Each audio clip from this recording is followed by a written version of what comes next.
Konnichiwa mes petits fans de manga, je me présente, Leia Writer, pour vous servir. Comme promis, voici la première analyse d'épisode de Magic Knight Rayearth, où vous verrez les bases de ce qui fera le charme de l'anime seront posées. C'est parti!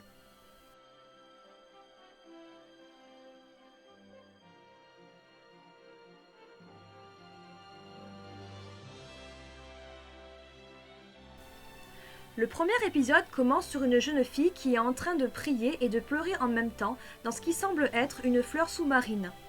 Il s'agit de la princesse Émeraude. Et la première fois que je l'ai vue personnellement, elle m'a beaucoup fait penser à la princesse Juliette dans Le Cygne à la princesse. Parce que toutes les deux ont les cheveux blonds, ont les yeux bleus, portent une robe blanche, et dans leurs histoires chacune, elles subissent plus qu'elles n'agissent elles-mêmes. Donc pour en revenir à la princesse Émeraude, celle-ci appelle dans ses prières les Magic Knights de l'aider et de sauver son monde, et après avoir fait cela, elle lève la tête vers le ciel et un rayon sort de sa couronne pour monter vers les cieux. Par la suite, on change complètement de décor et nous nous retrouvons dans la tour de Tokyo. Tour de Tokyo qui est un lieu qui est beaucoup utilisé par le groupe Clamp dans ses mangas comme lieu d'action. On pense notamment à Tokyo Babylon, X ou encore Cardcaptor Sakura l'anime. Donc dans la tour de Tokyo, il y a beaucoup d'écoles qui sont en sortie scolaire, dont celle d'Hikaru Shido, qui est une jeune fille rousse aux cheveux tressés, qui contrairement à ses camarades de classe qui s'ennuient, adore la sortie et s'amuse particulièrement à regarder la vue de Tokyo à travers des jumelles payantes. Mais au bout d'un moment, elle se rend compte qu'elle n'a plus de monnaie pour financer les dites jumelles. Et au moment où qu'elle cherche de la monnaie sur elle, elle est abordée par une jeune fille blonde à lunettes qui lui tend des pièces de monnaie d'un air très gentil et très doux et qui lui dit que comme ça, elle pourra continuer à regarder la vue. Et elle lui fait notamment remarquer que ça la touche vraiment de voir qu'elle est autant à fond dans la sortie. Donc cette jeune fille-là, c'est Fuji. Donc rien que dès qu'on la voit, on sent qu'elle va être très posée, très avenante. Alors qu'elle est en train de partir, les camarades de classe d'Hikaru font remarquer à leur amie qu'elle vient d'une école privée, parce qu'elle a un uniforme vert. Hikaru va aller la remercier de son geste, mais au moment où est-ce qu'elle veut l'arrêter, elle est justement stoppée par une autre classe de jeunes filles qui portent un uniforme bleu. Et là, les camarades d'Hikaru lui font aussi remarquer autre chose, c'est que la classe qui les ont arrêtées en fait avec leur uniforme bleu sont des jeunes filles principalement de bonne famille. Et il y en a une particulièrement qui attire leur attention, qui a des longs cheveux bleus et qui ressemblerait à un mannequin selon certaines des camarades de Hikaru. Et il s'agit du coup de Umi Ryuzaki. Et à ce moment-là, du coup, alors que les trois jeunes filles se croisent leurs regards, on sait tout. L'expression de nos héroïnes est simple et efficace, je trouve personnellement, et en quelques minutes, on voit quelles seront leurs personnalités dans toute la série. Et alors que ces trois jeunes filles qui ne se sont jamais rencontrées auparavant se regardent mutuellement, il y a une grande lumière qui vient apparaître dans le ciel de Tokyo et qui aveugle tout le monde dans la tour.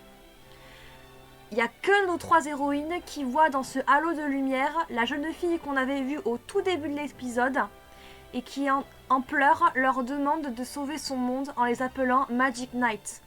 Alors d'abord surprise de cette apparition lumineuse, elles finissent par comprendre et par constater qu'elles tombent dans le vide. Donc il faut savoir que dans le manga, la transition entre notre monde et le leur se faisait alors qu'elles se faisaient absorber par le sol comme des sables mouvants, tandis que dans l'anime, elles tombent directement du ciel. Donc alors qu'elles sont en train de tomber, elles sont finalement rattrapées un peu plus bas par un poisson volant. Donc du coup, elles sont sauvées. Et elles remarquent, elles constatent autour d'elles, alors qu'elles sont sur le poisson volant, qu'elles ne sont plus du tout à Tokyo, mais dans un pays qu'elles ne connaissent pas vraiment, qui est recouvert de montagnes, avec des îles flottantes et notamment aussi un grand océan. Alors qu'elles sont encore sous le choc de ce changement de paysage, elles ne se doutent pas qu'elles sont observées dans un autre lieu par deux hommes à travers un miroir magique. Donc tout d'abord, nous avons le grand prêtre Zagato et son serviteur Innova. Donc ils comprennent que c'est la princesse Émeraude qui les a invoqués avec ses dernières forces magiques. Et Innova transmet à son supérieur qu'il est inquiet par rapport à la légende concernant les Magic Knights mais Zagato lui affirme qu'elles n'arriveront jamais à devenir des Magic Knight et encore moins à délivrer la princesse, mais que malgré cela, il ne faut pas les sous-estimer. Pendant ce temps-là, les 3 jeunes filles sont déposées sur le bord d'une falaise par le poisson volant, et dès qu'elles sont arrivées, Umi panique déjà. Parce que non seulement elle ne sait pas où elle se trouve, mais aussi parce qu'elle aimerait bien rentrer à Tokyo au plus vite pour pouvoir assister à une compétition d'escrime qui doit avoir lieu dans une semaine selon elle.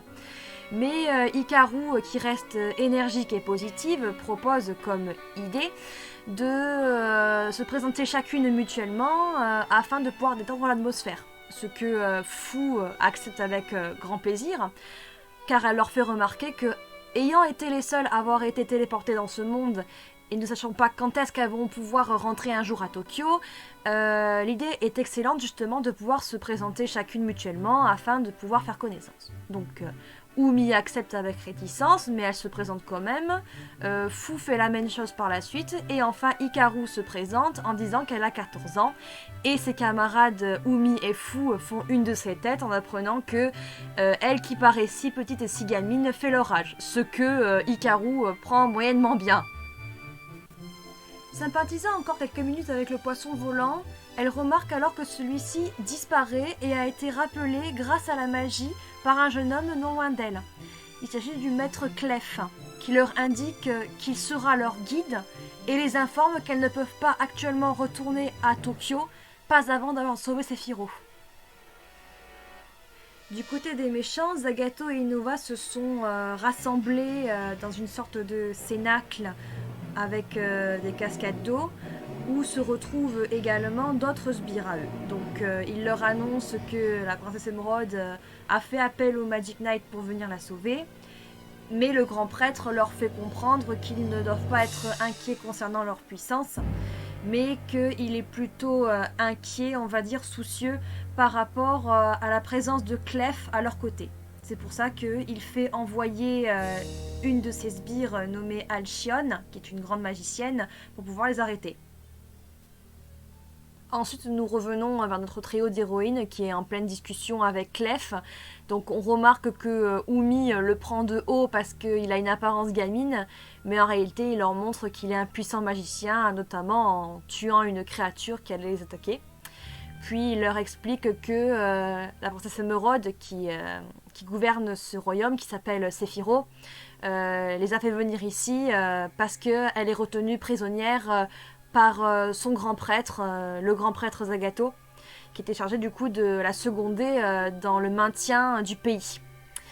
Et il précise également que son rôle principal à la princesse, c'était qu'elle doit prier constamment pour que le monde de Sephiroth prospère et pour que du coup il n'y ait aucun ennemi en fait qui vienne à attaquer le pays. Donc en fait Clef il précise en même temps que la foi à Sephiroth est très importante parce que du coup elle permet une grande puissance. Et que du coup depuis que le grand prêtre Zagato a capturé la princesse, ses pouvoirs se sont grandement affaiblis et le pays devient de plus en plus dangereux parce que du coup il est de plus en plus menacé par des créatures.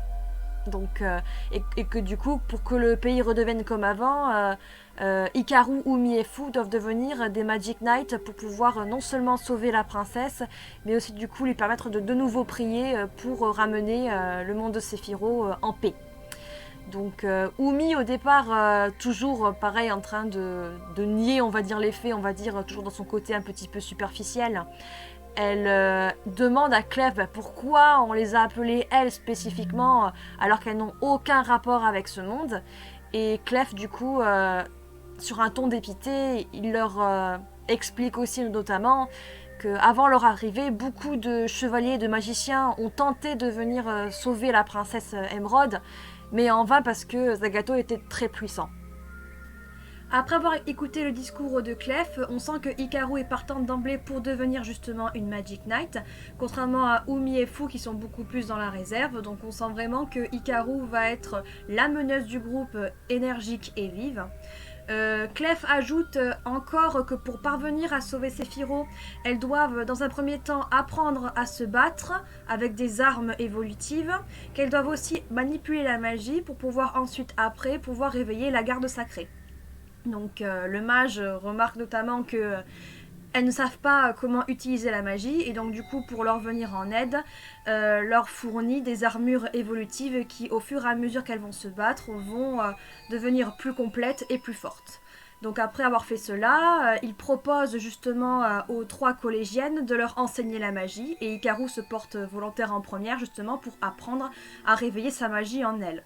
Donc Clef lui demande de se concentrer au plus profond d'elle-même pour qu'elle puisse entendre au fond de son cœur ses pouvoirs et des formules magiques. Mais malheureusement, la leçon de magie est vraiment de courte durée parce que d'un seul coup, le ciel s'assombrit et le vent se met à tourner de plus en plus violemment. Alors à ces signes-là, Clef comprend que Zagato a envoyé un de ses sbires pour venir les menacer. Alors avec son bâton magique, il invoque un griffon et il demande aux 3 filles de monter dessus. Tandis que notamment on sent que la terre est menacée parce qu'il y a des éclairs qui commencent à apparaître de partout. Hikaru, dans sa bonne volonté de vouloir bien faire, elle veut venir se battre avec Clef, mais le mage leur fait comprendre clairement qu'elles ne sont pas encore prêtes à se battre face à Zagato. Et elle leur dit que justement pour lui venir en aide ainsi qu'au pays, elles doivent devenir au plus vite des Magic Knights. Donc alors que le griffon s'envole avec elles, le mage leur dit une dernière fois avant de partir qu'elles doivent se rendre dans la forêt du silence pour aller à la rencontre de Presea qui leur fera des armes évolutives pour les combats à venir et qu'elle leur passera notamment Mokona pour leur voyage. Peu après leur départ, Clef voit arriver devant lui Alchion sur un cheval volant avec une crinière de feu. Il lui reproche sa trahison notamment parce qu'elle avait été une de ses meilleures élèves en magie, mais elle a préféré le trahir pour travailler avec Zagato. Donc pour montrer qu'elle ne plaisante pas et qu'elle est devenue très puissante, elle lui lance des rafales de glace et des psychomonstres, puis elle s'envole de nouveau dans le ciel avec son cheval pour pouvoir aller à la recherche des Magic Knights et pour pouvoir les tuer par la suite. Clef d'ailleurs la regarde s'éloigner, donc j'ai jamais vraiment compris pourquoi il ne lui courait pas après pour l'arrêter personnellement, parce que même s'il ne connaît que depuis très peu de temps Hikaru, Umi et Fu, il pourrait au moins faire quelque chose pour leur venir en aide, mais bon, je pense que c'est le scénario. Mais malheureusement, du coup, Clef il ne peut rien faire parce qu'il reçoit de la part de Zagato un sort dans son dos, littéralement. Du coup, il est transformé en pierre, du coup il est figé dans la pierre. Et il tombe de la falaise sans résistance. Donc, par ce sort et par ce geste-là, Zagato a éliminé non seulement une première menace, mais aussi il a diminué la présence de Clef sur les Magic Knights pour le reste de la série, et cela jusqu'à la fin de la première partie. Pendant ce temps, les filles qui sont toujours sur le griffon s'inquiètent beaucoup pour Clef, concernant la menace qui est apparue subitement. Et Hikaru, elle veut quand même à tout prix retourner lui venir en aide, mais Umi et Fu lui font comprendre clairement qu'elles doivent faire ce qu'il lui aura demandé, c'est-à-dire devenir des Magic Knights au plus vite. Mais elles n'ont pas le temps de trop y penser justement, parce qu'elles voient arriver au grand galop Alchion sur son cheval, qui les menace avec des rafales de glace. Donc le griffon arrive très bien quand même à les esquiver dans un premier temps, mais au bout d'un moment, Alchion leur fait face et elle les menace de les tuer. Donc les filles, elles ont peur sur le moment parce qu'elles ne savent pas comment se défendre, justement parce qu'elles n'ont pas appris grand chose depuis qu'elles sont arrivées. Mais c'est alors que d'un seul coup, Hikaru, dans un sursaut, on va dire, d'énergie par rapport au fait qu'elle ait peur justement de mourir, et se rappelant les paroles de Clef par rapport au pouvoir de la volonté dans ce monde, elle se décide à utiliser la magie qu'elle a appris pendant le peu de temps qu'elle a pu avoir avec Clef, et elle menace Alchion avec sa toute première formule magique qui est Flèche de Feu, et elle lui envoie du coup des flammes sur elle qui aussitôt la terrasse, et en fait elle disparaît d'un seul coup, du coup justement pour éviter l'impact. Mais on sent que du coup Hikaru a bien intimidé Alchion avec son pouvoir magique, mais que celui-ci justement a été utilisé avec un usage assez extrême parce que ça calme directement Hikaru qui, fatigué, tombe dans les bras de ses amis. Après la disparition d'Alchion, les filles ne savent plus trop quoi faire après cette situation. Umi envisage de demander au griffon de les ramener à Tokyo, ce que la créature nie en bloc. Mais Hikaru et Fu essayent d'insister auprès d'elle pour achever la mission qu'elles ont commencée ensemble, car ne connaissant pas le lieu où elle se trouve et consciente que Sephiroth court à sa perte sans la princesse émeraude, elles se doivent de faire quelque chose au plus vite. Donc Umi est toujours dans la réticence de vouloir faire quelque chose pour ce monde, parce qu'elle ne croit absolument pas au récit de Clef, mais elle comprend que partir seule dans un monde inconnu est très risqué et elle prétexte vouloir rester avec elle justement parce qu'elle est inquiète pour ses compagnes de voyage. Donc déterminée, elle laisse le griffon les guider jusqu'à la forêt du silence pour pouvoir partir à la rencontre de Presea, le maître forgeron. Et alors que Alcyone a échoué dans sa mission de tuer les Magic Knights, Zagato va voir la princesse Émeraude dans sa prison qui sent que quelque chose est arrivé de grave à Clef. Le grand prêtre lui apprend que les Magic Knights sont bel et bien arrivés dans leur monde et qu'elle ne doit pas espérer qu'elles arriveront un jour à devenir plus fortes et à réveiller les gardiens. Elle ne comprend pas notamment pourquoi il agit ainsi et elle le supplie d'arrêter ses manigances pour le bien de Sephiroth. Mais Zagato lui fait comprendre tout à fait que le sort de ce monde lui importe peu, ce qui attriste encore plus la princesse. L'épisode se termine ensuite du coup sur nos 3 héroïnes qui sont debout sur le griffon et qui regardent l'horizon, tandis qu'une image incrustée de Zagato leur fait face en ricanant. Et là c'est la fin de l'épisode. Donc voilà, c'était le premier épisode analytique concernant Magic Knight Rayearth. Donc on a pu constater tout au long de l'analyse que les bases ont été données concernant ce qui fera toute la durée de l'animé. Donc on a bien vu qu'il y avait le côté heroic fantasy avec le monde parallèle et les créatures fantastiques ainsi que les éléments qui se déchaînent. On voit beaucoup aussi le côté jeu de rôle également où les héroïnes vont devoir développer leurs armures et leurs armes par la suite pour pouvoir ensuite combattre des sbires et des méchants pour pouvoir justement gagner en puissance. Et enfin, on peut voir aussi du coup le côté shoujo qui ressort avec nos 3 héroïnes qui ont 3 personnalités très différentes et qui vont évoluer au fur et à mesure de l'histoire et du coup se donner chacune un coup de main pour pouvoir évoluer dans ce monde qui est hostile. Et voilà, j'espère que cette vidéo vous aura plu. Si vous avez aimé, n'hésitez pas à liker la vidéo, à me laisser en commentaire votre avis, à vous abonner et à activer la petite cloche pour ne rien rater. Sachez que je publie la seconde vidéo du second épisode dimanche prochain à la même heure. Ce sera sur Presea, le forgeron de la forêt du silence. Sur ce, je vous laisse et je vous dis Janne!